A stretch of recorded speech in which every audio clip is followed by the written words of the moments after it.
Hello. Ciao. My name is Sarah Lee, and I'm the producer of our project, which is called The Maintenance Act. This is my colleague, friend and director, Mark Ashmore, and we're both from the UK. There is a joke back home that I'm his media wife, because we're always together, we work together, we're friends, we go out drinking. But this is going to be our third collaboration. The first film that we did was a feature film called The Lost Generation, and the second feature film we did was Portal. So I'm really excited, The Maintenance Act. Is this where I do the little bit of the story, is it? Okay. So, buongiorno. I'm the director, Mark Ashmore, and I want to take you guys on a bit of a journey, on a story. So, this is our world. It's a steampunk universe. It's very visual. This is the city of Victoria. So I'm going to introduce you to a couple of characters and their journeys to Victoria. So the first character is you. Or you, or you, or Tom. It could be you as well. We're going to immerse you and take you into this world. I'm going to tell you how we do that in a minute. So you are the central character. You've grown up in the outlands. You're a farmer.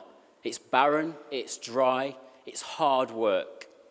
It's even harder because the land is completely dry. There's no water to do the farming. And the reason for that is there's a giant city of Victoria that's taking all the water and turning it into energy. So you live in the outlands and your family and friends are dying. So you need to make a choice. You need to go to the city and find work.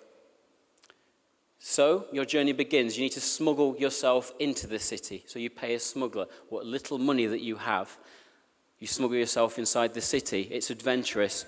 When you first emerge into the city, you come out of a sewage pipe covered in shit. You wander around the city. The smells are different. The airships are in the air. You've never seen anything like this. And on the journey, you bed down for the night in an alleyway. You see many different characters, and people aren't really welcoming to you. The next day, you go and try coffee for the first time because you're huddling from the rain. It tastes horrible. You've just wasted some money. You don't want to spend another night on the street, so you go and find a hotel. You check into the hotel, and then you wake up the next morning, and the owner of the hotel charges you all the money in the world because you didn't ask the price before you went to the hotel. So now you have nothing and you're on the street. You then take solace and go to a local tavern and have a pint of beer. And this is where we meet our next character. So our next character is called Sam. There he is, in the bowler hat in the bottom left-hand corner of the picture, walking over to the tavern where you are. Now, Sam is an enforcer, an agent of the Maintenance Act, which I'll tell you about in a minute. Now, Sam is a little bit of an entrepreneur. He's a little bit of a wise boy. He could be like the mafia. But he's a very dark character. But when you meet him, he's very friendly. He's very nice. He's very welcoming. You believe everything he says. He buys you drinks. You need a job. And Sam says he knows where there is a job.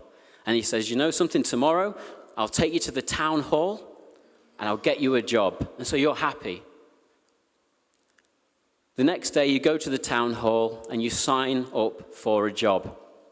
Now, Sam is an agent for the city of Victoria, and he works for the enforcers that put together the Maintenance Act. Now, the Maintenance Act has been passed because the city realizes that there's a problem with surplus workers, with migrant workers. But because of the wheels of capitalism and the way that they can liquidate assets and claim insurance money and sell kidneys and hearts, your eyes, it means that you, as a surplus worker, have a value to the city if you are signed up to the Maintenance Act. So Sam signs you up, and then we move into part 2 of the project. That was all part 1. Part 2 of the project is your journey into the underworld, into the web of what Victoria is, as it liquidates its assets to release capital, as people like Sam earn a commission to do this, and as it becomes a final solution to a problem inner city of Victoria.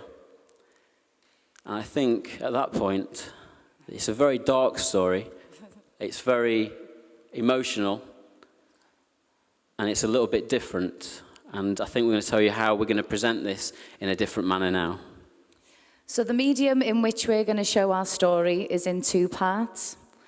The first part is an online interactive graphic novel, which is like a click and point, which you can download on your PCs, tablet, and play at home, where you'll learn more about the characters, learn more about Victoria as a place.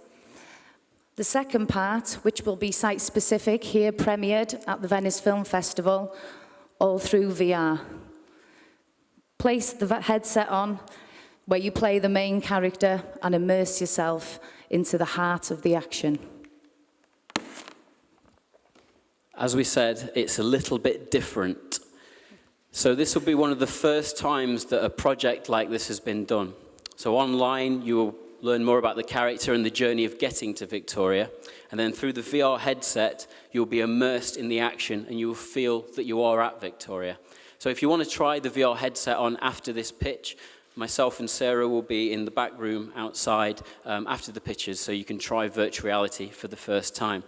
Now, with projects like this, because they're innovative, a little bit dangerous and risky, there is the danger that this may be too new. But we have a slogan that we stand by at Future Artists, and it's from the artist Frank Zappa. It's, "Without deviation from the norm, progress is not possible."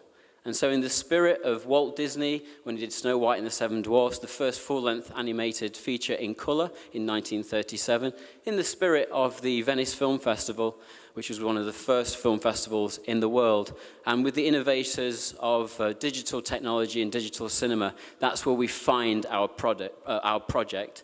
It's a story I'm passionate about migrant workers, about the working class condition, and I want to present it to a modern audience through VR and online. So thank you very much for your time. This is Sarah Lee Jones, I'm Mark Ashmore, and it's been the Maintenance Act, so thank you very much. Thank you. Fist pump. Thank you. Don't run away. Oh, sorry. Unfortunately, you can't all watch the VR now, but we hope we can see it next year at the festival. So, who would like to ask them a question? Anything you would like to ask? Yes, Michelle? Can you be just a little more specific about the experience that it will be? You said with the first part we can download the graphic novel and watch it at home, but the VR experience, where will it be experienced? So what we're hoping to do is create a site-specific piece of entertainment within sort of the cinema foyers or on the site in the Lido. So it will look like part of this, so like a dressed set. So when you arrive, you become immersed in the world. With VR in particular, it's very, very immersive. So the experience itself only lasts between 10 and 12 minutes, which you might think is a very short time. But when you are transferred into a world where people are trying to kill you, where people are not having your back, a very dark world, you probably don't want to spend too much time in there. But what I can guarantee is that the effects of presenting the story in that manner, you will remember it for the rest of your lives. Thank you. Any questions? Any others? Giacomo, yes. What's the length of the video? The Length of the VR in the headset, between sort of 10 and 12 minutes. Because after a certain amount of time, it makes you kind of feel a little bit seasick. So there are certain rules that you need to sit down. You can't stand up for too long.